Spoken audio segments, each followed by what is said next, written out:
1968, the year I met and fell in love with Stephen Stills, was a leap year.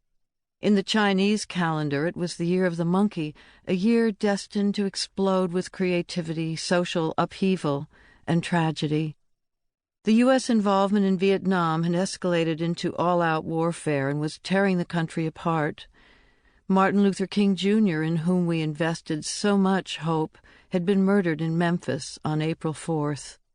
The day after King's assassination, Robert F. Kennedy made one of the last speeches of his life at a political gathering in Indianapolis, originally intended as a rally for his run for president, reminding the weeping audience of black and white mourners that he, too, had lost a brother to a white man with a gun, and urging them, as the Greeks had put it, to tame the savageness of man and make gentle the life of this world.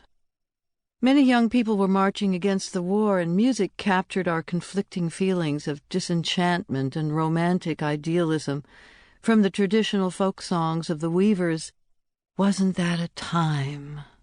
and "Rock Island Line," to the powerful laments of singer-songwriters, Dylan singing "The Hard Rain's a-Gonna Fall," Phil Oak singing "I Ain't Marching Anymore," and Joan Baez singing "Silver Dagger" in her haunting soprano. This incredible music was everywhere, playing on top 40 and FM radio, mixed in with the Beatles' "Lovely Rita" and Eleanor Rigby, the Byrds sparkling with Jim McGuinn's 12-string guitar, on Mr. Tambourine Man, and the Mamas and the Papas urging us to leave cold New York and dream of sunny California. "I'd be safe and warm if I was in L.A.," they sang, their heartbreaking harmonies draping the airwaves with longing. There was the angst-filled psychedelia of the Doors, with Jim Morrison begging us to light his fire, and Grace Slick singing with Jefferson Airplane, her seductive voice drifting on the silky sound of her band. "One pill makes you larger, and one pill makes you small." All these songs were hitting the radio waves side by side with the reports of casualties in Indochina.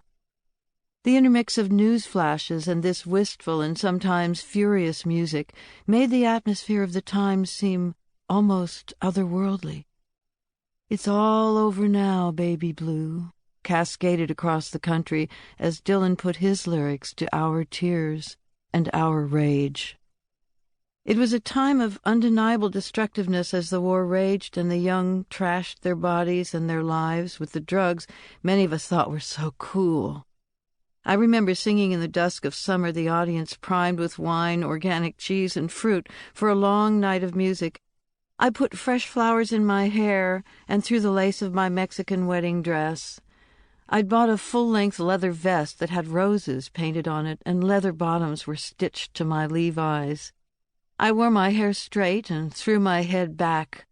We were free, all of us, to be, to love, to live, in a world different from the one our parents had inhabited. We were going full steam ahead, and yet we floated like water lilies on a pond, dreaming of a billion suns. It was a time of tremendous hope and of tremendous naivete, a pivotal period in which we would see how far we could push the wall. We knew we were the children of a new sun and a new moon. We were blessed with our music and our determination. We knew we would bring an end to the war. I'd been making records for 7 years by now, finding my own musical place in anger and innocence, singing for love and against war. We had awakened to the horror of war. At the same time, we reveled in this luminous era as folk music became popular and coalesced into a quest for a better world. My first top 10 single, Both Sides Now, was playing on the radio with the sound of the silvery harpsichord on the ride-out and the guitars and sweet rhythm filling in behind the resonant beauty of Joni Mitchell's lyric. The song was climbing up the Billboard charts, and I was being hailed as an overnight success, although by then I'd been making records and doing concerts for nearly 10 years.